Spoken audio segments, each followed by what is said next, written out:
Magandang gabi po sa bawat isa. Narito po ang listahan nating babanggitin para sa ating panalangin. Pastora Stella Jeronimo, Pastor Ted Ribo and family, Pastor Nael Tongka and family, Pastor Jerry Delagit and family, Pastor Mike Santos, Pastor Ron and Sister Leonie, Reynosa family, Pastor Jun Jeronimo and family, Pastor Samuel Montiagodo, Nana Nemen, Sister Neneng and Sister Ayen, Sister Blancy, Baby Muding Miharas and family, Sister Judith, Brother Chris and Brother NC, Sister Jenaline Katrina Concept and Kyle Valiente, Marias family, Sister Christina and Sister Jessica Yamsuan, Sister Edna and Sister Abigail Marquez, Buatis Bartolome family, Nana Yole and family, Pastor Larry and Sister Glenda Puntillas, Carizo family, Brother Ronald Benaventura and family, Sister Raquel Benaventura, Brother Jojo, Sister Marivic and Sister Nechi Geran, Sister Trisha, Trixie and Tristan Larisma, Sister Isang Constantino, Cabales family, Brother Rod, Sister Ana and Sister Praise del Santos, Sister Cherry Arzala, Sister Orfa, Sister Sharon and Sister Nympha, Sister Christine de la Cruz and family, Sister Yoli Pantig, Sister Meli Montaño, Brother Jeffrey Carizo, Sister Feli Dizon, Sister Caroline Bocahan and Sister Nancy, Maulawen family, Brother Marvin Lau, Sister May Santos, Sister Pina Montiagodo, Sister Edel Castro, Brother Ronaldo Rodriguez, Sister Joy Acosta and Sister Oladora Medina, Nanay Lina Lopez, Brother Jules Pantigan family, Sister Fen MJ Danganan, Brother Dixon Paras, Brother Richard and Brother Scott Michael Wayan, Brother Gerald Handa and family, Sister Sarah Licardo and family, Brother Brian Bernardo, Sister Cam Saito, Zabala family, Sister Miel Kabatingan, Brother Gerald de la Cruz, Sister Nihal Abdul Rauf and Brother Alexander Mamao, Sister Cecilia de Sahagun, Brother Delio Larin, Sister Liway Apa and family,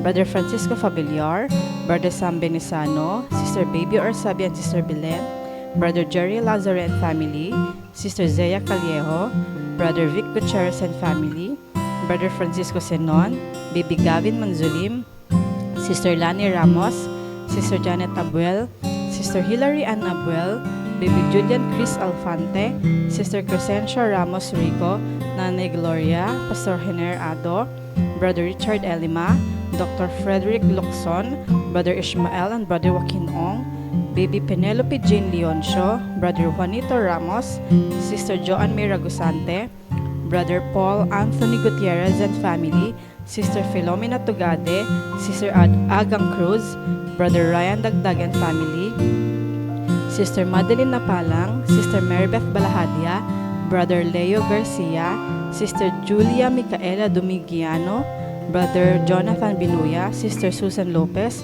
Attorney Carlos Borja Jr., Sister Aida Cruz de Leon, Brother Reynaldo Moreno and family, Brother Nelson and Sister Vivian Pabigayan, Sister Julieta Gutierrez, Sister Aita Quiazon, Brother Brian de la Cruz, Sister Mercy de la Cruz, Brother Edgar Ventura, Sister Mariel Sebastian, Mr. and Mrs. Jed and Danny Vidayo, Sister Lizelle Bangayan, Sister Melogene Paliago, Brother Renz Louis Abangan, Sister Vanessa Abingoza, Brother William Valencia Jr., Brother Ramon Rodriguez, Brother Fritz Mark Nevado, Sister Sandra and Brother Lucito Perez Sr., Brother Ryland, Sister Josie and Chin Vengua, Brother Sean Carlim, Sister Rosita, Enano family, Layag family, Brother Oscar Vitug, Brother Jose Panelo. Magandang gabi po sa inyo, mga minamahal kong mga kapatid, sa inyo mga kapatiran, sa Iglesia ng Piel, at gayon din po sa inyo mga kapatid sa Iglesia ng Paskong Tamo. At sa lahat po ng mga nakikibahagi sa gawain ito. Magpatuloy po tayo sa ating panalangin. At ako po magbibigay sa inyo ng banal na salita na ito po ay ating mapangahawakan sapagkat ang mga salita ng Panginoon ay mayroong mga pangako. Ang aking pong ibabahagi sa inyo ngayong gabi ay sa mga awit, chapter 30, sa verse 4 hanggang 5. Ang sabi dito ay, magsiawit kayo ng pagpupuri sa Panginoon o kayong mga banal niya at mga pasalamat sa kanyang banal na pangalan. Sa verse 5, sapagkat ang kanyang galit ay sandali lamang at ang kanyang paglingap ay habang buhay. Pag-iyak, magtatagal sa magdamag, ngunit kagalakan ay dumarating sa kinaumagahan. Kaya nga po, ang paksa natin ngayong gabi ay magpuri at magpasalamat. Magpuri at magpasalamat tayo sa Panginoon sapagkat ang sabi dito ay ang kanyang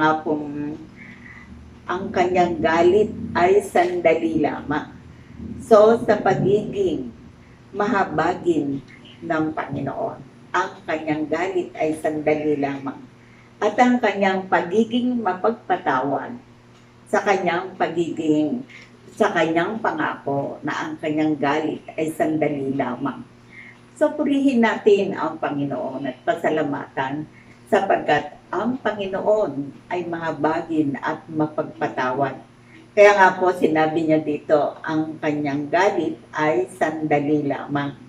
Ngunit ang kanyang paglingap ay habang buhay. Ang paglingap ng Panginoon ay hindi pansamantala lamang. Ang kanyang paglingap ay panghabang buhay. Halimbawa po sa panahon natin ngayon na tayo ay nakakaranas ng maraming pagsubok sa buhay, hindi lamang kahirapan, marami pong may karamdaman. Pero po ang sabi dito, ang kanyang paglingap ay habang buhay. Na habang tayo nabubuhay, ang paglingap ng Panginoon ay patuloy po niya iginagawad sa atin. Kaya nga po, ang sabi dito ay ang pag-iyak ay magtatagal sa magdamag. Ngunit kagalakan ay dumarating sa kinaumagahan.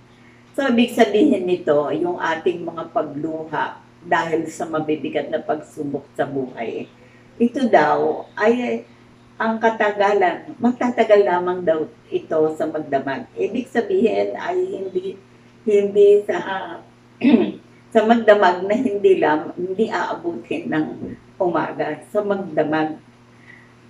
Ngunit ang kagalakan ay dumarating sa kinaumagahan. So, magpasalamat tayo sa Panginoon sapagkat ang kanyang layunin ay sa kinaumagahan tayo ay magkakaroon o darating ang kagalakan sa kinaumagahan. Ito po ay mga pangako ng Panginoon. Kaya nga po, kailangan po natin laging magpurit magpasalamat sa Kanya. Bagamat tayo ay dumarating sa ating mga kahinaan na tayo'y nakakasala. Ngunit ang sabi dito ay sandali lamang daw ang kanyang galit. Siyempre po, bilang siya ay Panginoon, hindi po niya kalooban na tayo ay magpatuloy sa paggawa ng kasalanan. Kaya nga, bagamat siya ay nagagalit, naroon pa rin ang kanyang pagpapatawad sa ating mga kasalanan. Kaya nga po, ang kanyang galit ay sandali lamang. Ngunit ang kanyang paglingap ay habang buhay. Ito po ay ating tandaan at pagtiwalaan natin ang kanyang paglingap ay habang buhay. Huwag po tayong magkakaroon ng pagkahabag sa ating sarili. Ang lagi nating ingatan, ang kanyang paglingap ay habang buhay. Bagamat tayo ay makakaranas, sabi, pag-iyak ay magtatagal sa magdamag. Ang pag-iyak daw natin ay sa magdamag lamang. Pero ang sabi dito, ngunit kagalakan ay dumarating sa kinaumagahan. Darating po yung kinaumagahan na tayo ay bibigyan niya ng kagalakan. Sapagkat ang Panginoon natin ay laging nagmamalasakit, lalo na po sa panahon ito. Mga kapatid, magkaisa po tayo magpurit magpasalamat sa Panginoon. Bagamat tayo nagkakasala, tandaan po natin itong kanyang pangako, ang kanyang galit ay sandali lamang. Nang ibig sabihin, ang kanyang galit ay hindi nagtatagal, sandali lamang. Kaya nga, ang sabi dito, ang kanyang paglingap ay panghabang buhay. Nang ibig sabihin ng mga salitang ito, naranasan niya rin David sa kanyang buhay na siya'y mag-asala at humingi siya ng tawad sa Panginoon, ay kanyang napatunayan. Ang galit ng Panginoon ay sandali lamang. Pero ang kanyang pagtitiwala sa Panginoon ay ang paglingap ng Panginoon ay habang buhay. Bagamat daranas na sinasabi niya, pag-iyak ay magtatagal sa magdamag. Nang ibig sabihin, sa gabi ng mga suliranin, talagang maranasan natin ang pag-iyak, ang pagluha. Pero sabi sa magdamag, nang ibig sabihin, may umagang darating. Sa kinaumagahan, ang sabi po ay darating sa kinaumagahan ang kagalakan. Ito pong mga talatang ito ay napakahalaga. Hindi lamang nais ng Panginoon si Haring David ang makaranas nito, kundi tayo na kanyang mga anak, na tayo kanyang mga binanal, ay magpatuloy tayong magpuri at magpasalamat at tandaan natin dito sa ating pong binulay-bulay, ang kanyang galit ay sandali lamang. Ngunit ang kanyang paglingap ay habang buhay. Kung tayo man ngayon ay umiiyak sa mga pagsubok at sa mga suliranin, narito naman ang kanyang pangako. Ang pag-iyak ay hindi magtatagal sapagkat ang atin daw pag-iyak sa magdamag lamang, ngunit kagalakan ay darating sa kinaumagahan. Na ibig sabihin ay hindi laging gabi ng suliranin. Merong umagang darating para maging kagalakan natin.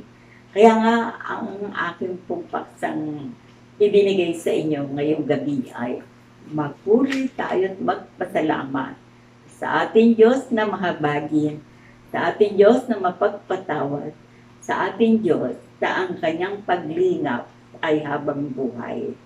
Maraming pong salamat sapagkat ang Panginoon ay nagbibigay sa atin ng banal na salita para tayo ay magkaisang magtiwala, para tayo ay maging matibay sa pananampalataya, sapagkat tayo ay mga anak ng Diyos na lagi niyang ipinagmamalasakit.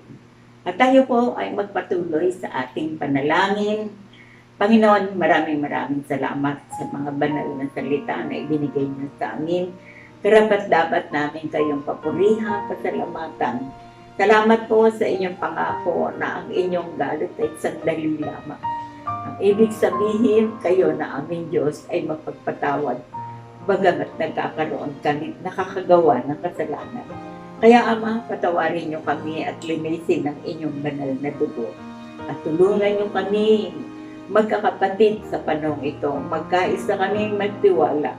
Bagamat kami dadaan sa pagsubok ng pag-iyak, ang inyong mga salita ay nagsasabing ito'y sa magdamag lamang at kagalakan ay darating sa kinaumagahan.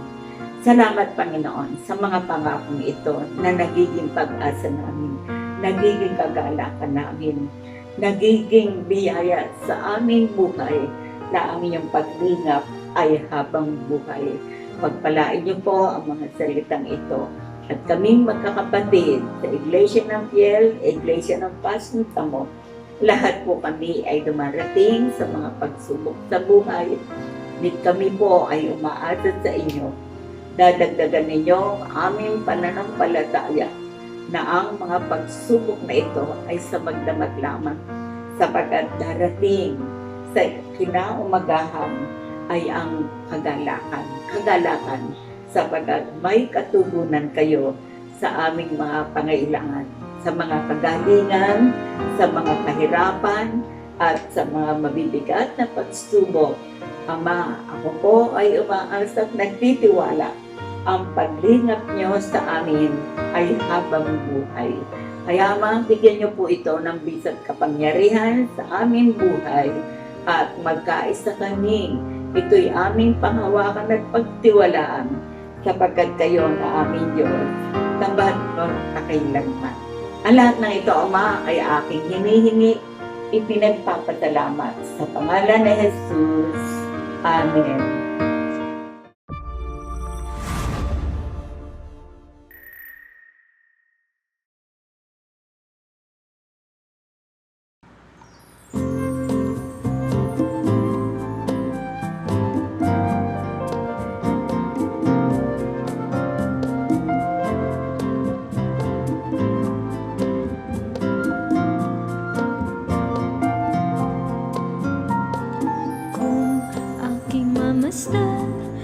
kalawakan.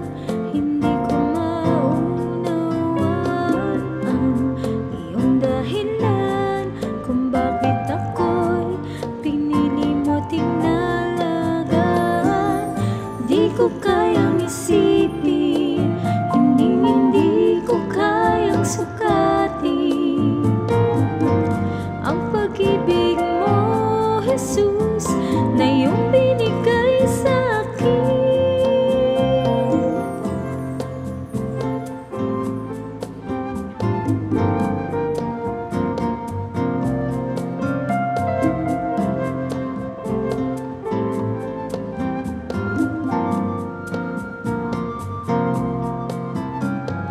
Kung aking mamasdan ang kalawakan, hindi ko maunawaan ang iyong dahilan kung bakit ako'y pinili mo tinalagaan.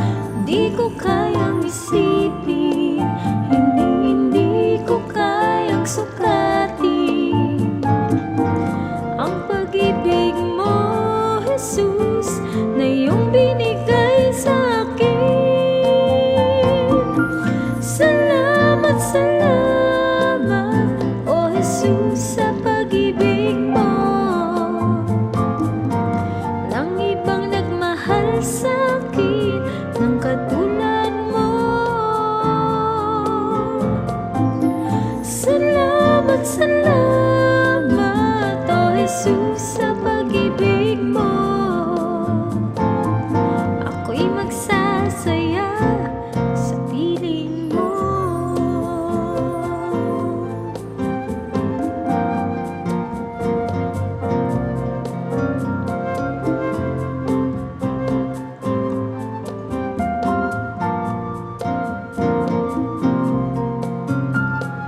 Kung may pagsubok man o kagipitan, ako'y may lalapitan. Ikaw, Jesus, ang aking sandigan, hindi mo ko pababayaan. Di ko kayang isipin, hindi ko kayang sukatin ang pag-ibig mo, Jesus, na iyong binigay sa akin. Salamat, salamat, O Jesus, sa pag-ibig mo.